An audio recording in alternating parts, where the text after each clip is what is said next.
Hello everyone, and how are you doing today? I'm doing fantastic. I just finished Dishonored 2 and it was pretty great. And now I'm diving into a game that I thought I would never, ever dive into. The game you see here is Watch Dogs 2, one of Ubisoft's flagship titles, I guess you could say. But about a year ago, I made a video called I'm Through Ubisoft because I was gotten tired of the same formula Ubisoft always presents in all of its games. That being a large open map with filled with a bunch of fucking tat and just a crap ton of collectibles. And everything that you do in the game seems to be padded out. And just permanently padded out so that way you're spending a lot of the time just doing like 80% of the game time just doing the tat, while only spending about 20% doing the actual story. And crap tons of collectibles and all such that, plus towers that you have to unlock on the map. And they did this for pretty much every single game they've ever made. After I think the real point was the real downfall point was after Far Cry 3, which I have to honestly say was the last good Ubisoft game they made. I really haven't enjoyed myself in an Ubisoft game ever since Far Cry 3. I mean, I kind of like The Division, but the only reason I kind of like The Division is because I actually played that with friends. And they just really haven't delivered on this front. The game... This is actually a sequel to a game that I quit within 2 hours of playing. Watch Dogs 1, I did one of the side missions, and I did not enjoy it, and I thought it was absolutely terrible. And then I opened up my logbook, or I guess you could call it a logbook, and I found out that there was 80 identical missions to that one.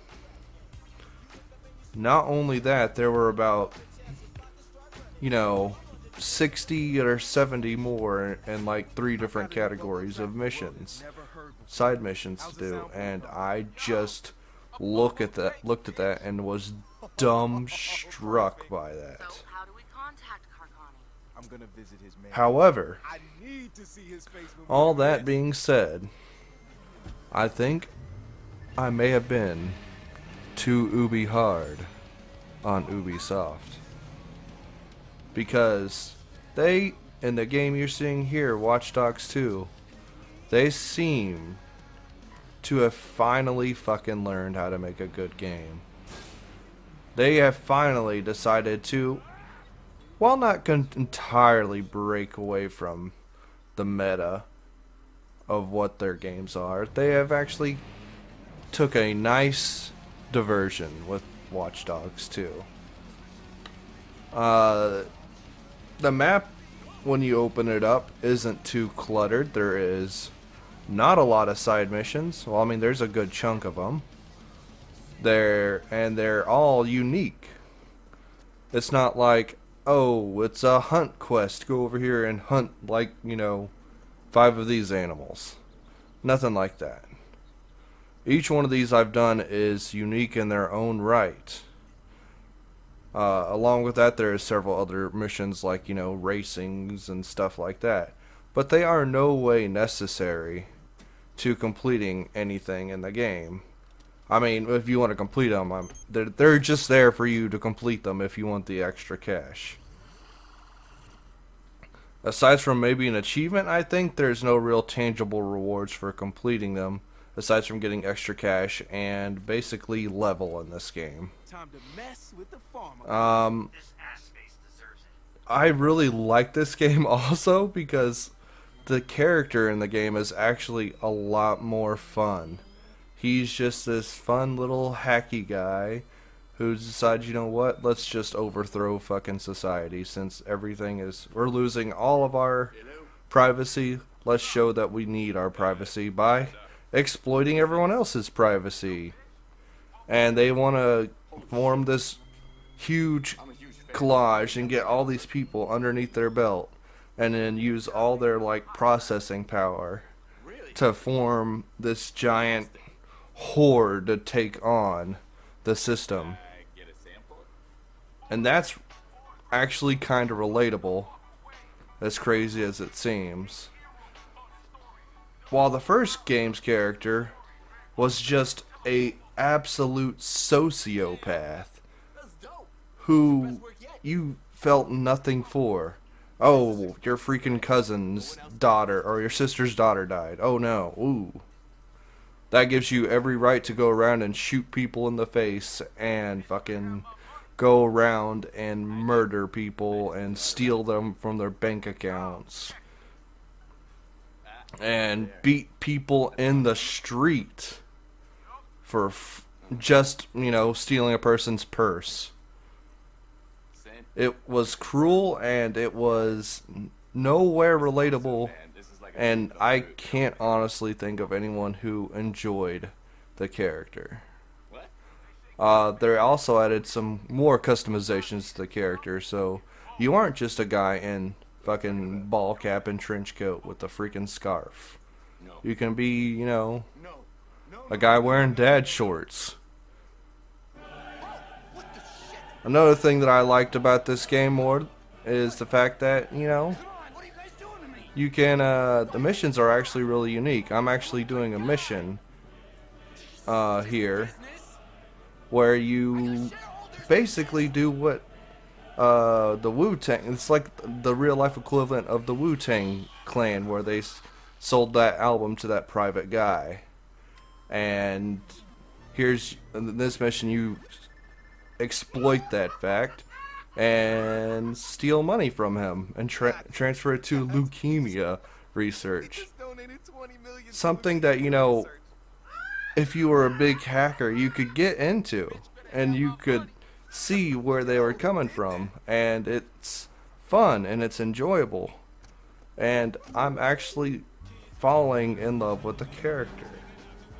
This is a game made by Ubisoft that I actually give a shit about. Another big complaint about my Ubisoft games were the collectibles. And this game doesn't seem to, like, you know, put the collectibles in the face. That's what the other ones did. They threw the collectibles in your face and they're like, here's the map, here's all the collectibles. All 300 of them, go get them.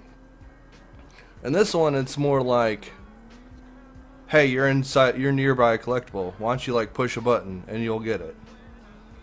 And the collectibles seem more like, you know, Riddler trophies from Batman. Like, you know, there'll be like, you know, a new piece of clothing over here, but you gotta like hack this machine to forklift up a box out of the way so you can get in there and grab the collectible. So that's collectibles being made fun, rather than just being, you know, this point on the fucking map that you just walk up to and grab shit. Nobody likes that. And just, I like everything in this game, and every time I stop playing it, I look forward to playing it again.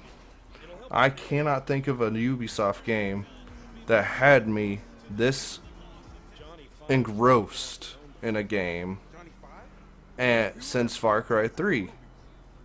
And I feel really, really shitty for slacking Ubisoft earlier this year with Far Cry Primal. I'm dumbfounded. They've made a good game. And the real tragedy here is because Watch Dogs 1 was so badly received that nobody's buying this game. It isn't selling well. Which is another real tragedy I will get into in another rant about real good games not selling well. And this is just, you know,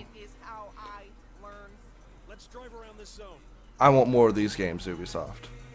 I want you to make these games. These are the games we want. These are the games we desire.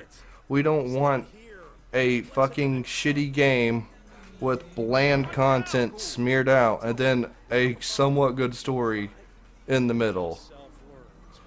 We want fun characters. We want to have fun. And this game lets you have fun. Learn from this, Ubisoft. This is what we want. This is what we want. This is what I want. Anyways, guys, that's Ubisoft schooling me. I am officially stating on a video, I was wrong. And I'm not angry that I was wrong. I'm happy that I was wrong. If you haven't got Watch Dogs 2 yet and you're looking for a game to really sink some time into, I will give this game my recommendation. You don't need to play Watch Dogs 1 to get into the story, so why not? Any excuse to play a Watch Dogs game that doesn't require me to play Watch Dogs 1, I'm all for it. Because that game was shit. Anyways, guys, that's my rant. Thanks for watching this video. And like I said, if you got some money for games and you have some time for games, don't give Watch Dogs 2 a pass up. It's really great, and I'm really enjoying my time with it. I love you guys, and I'll see you in the next video. Bye-bye.